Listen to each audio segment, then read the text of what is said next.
Hello friends, இன்றைக்கி என்ன vlog பார்க்க போகிறோம்னா பாண்டியில் இருக்க மெரினா விலாக் தான் பார்க்க போகிறோம். நானும் பாப்பா தம்பி 3 பேரும் போயிருந்தோம். பாப்பாக்காக தான் முக்கியமாக போயிருந்தோம். ஸோ விளாட்ணுன்றதுனால தான் கூப்பிட்டு போயிருந்தேன். அவளும் அதுக்கேற்ற மாதிரி ஜாலியாக விளையாடிட்டு இருந்தான். அன்றைக்கி சாட்டர்டே சண்டே இல்லாததுனால கூட்டமும் இல்லை. ஸோ ஃப்ரீயாக இருந்துச்சு, என்ஜாய் பண்ணுறதுக்கு நல்லா இருந்துச்சு.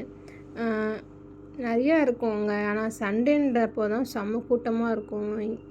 எதுலேயுமே நம்ம வெயிட் பண்ணி தான் போகிற மாதிரி இருக்கும். ஆனால் இன்றைக்கி எல்லாத்துலேயுமே காலியாக இருந்துச்சு. ஒருத்தவங்க 2 பேர் தான் ஒரு ரைட்லேயும் போயிட்டு இருந்தாங்க. பாப்பா அந்த மண்ணிலலாம் ரொம்ப ஜாலியாக விளையாடிட்டு இருந்தா. இந்த தம்பி போய் கேட்டான், இந்த பலூன் ஷூட் தான் கேட்டான். அது ரொம்ப அதிகமாக இருந்ததுனால சரி ஓகே ஒர்த் இல்லைன்னு சொல்லிட்டு வந்தாச்சு.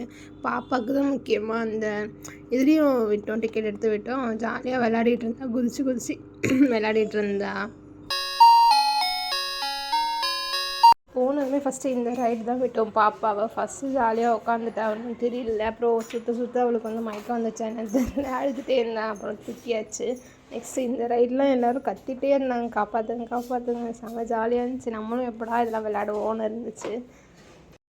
பாப்பாவை கூப்பிட்டு போனதுனால நாங்கள் எதுலேயுமே போகல. ஸோ பாப்பாவை பார்த்துக்கணுன்றதுனால பாப்பாவுக்கு என்ன முடியுமோ சில இதுலாம் ஏற்ற மாட்டேன்னு சொல்லிட்டாங்க. பாப்பாவை வயசு இல்லை அப்படின்னு சொல்லிட்டாங்க. ஸோ இதெல்லாம் பார்த்து அவனுக்காக மட்டும்தான் போனோம்.